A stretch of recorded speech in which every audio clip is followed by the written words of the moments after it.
And this is the very first one that I've done for a young woman. Very quickly, our foundation is in its 41st year of operations.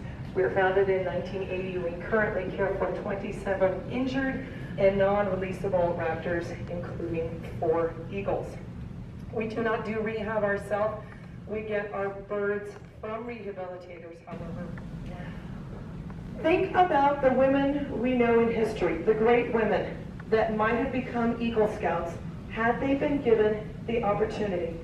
Amelia Earhart, she was born in 1897. She was 15 years old when the very first Eagle Scout was granted. I think she would have been an Eagle Scout too. Again, the intersection of interest and desire and opportunity.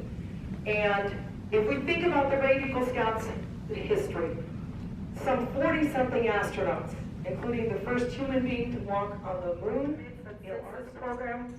program's inception, and the creation of the Eagle Scout rank, over 100 million hours have been donated by Scouts and their crew in service of communities here in this country. Loved running around in the woods. I loved picking up lizards. I obviously got into birds at a very young age. Maybe not obvious. I started working with these guys when I was 12. This is my desire, and I had the opportunity. And I encourage every single one of the young women in this room, and even those maybe that aren't so young, to take this sea change and celebrate it.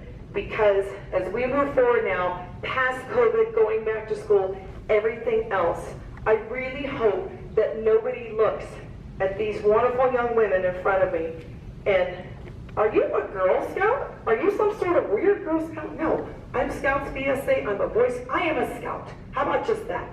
I am a Scout. How may I help you? Let me tell you about what we do. To come up with a great seal of the United States. Because we were at war and we were poor. We had emissaries overseas and we needed money. And in order to appear like we were really a going concern and an actual country, we needed official diplomatic documents and pouches. So it took 3 committees, 6 years, comprised of 14 men, to finally come up with the design that we know as the Great Seal. And the bald eagle was chosen as our national symbol because, as you know, think about the Great Seal on the podium, for instance, when the president is speaking. That's a bald eagle. An olive branch in the eagle's right foot, traditionally with 13 leaves and 13 olives. And originally, the eagle was the brown or golden eagle, which all the English and the European settlers had grown up with. Long-term symbol for mankind for 4,000 years, but they ultimately decided on the bald eagle, which of course is found only in North America.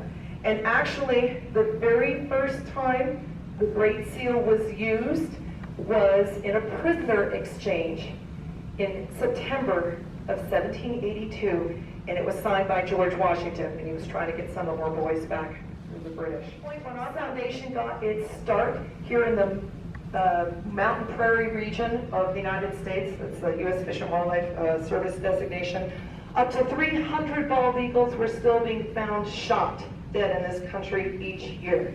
We now have so many bald eagles that in historic places like the Potomac, running in front of Mount Vernon, they are literally almost running out of room, places to nest. We have our facility across I-76 in Bartlett from the Rawlins, Wyoming area in the spring of 2015. Now, we do not know who did this, but they kept her just long enough to ensure that she was not able to survive. She was actually dumped in July at Seminole Reservoir State Park.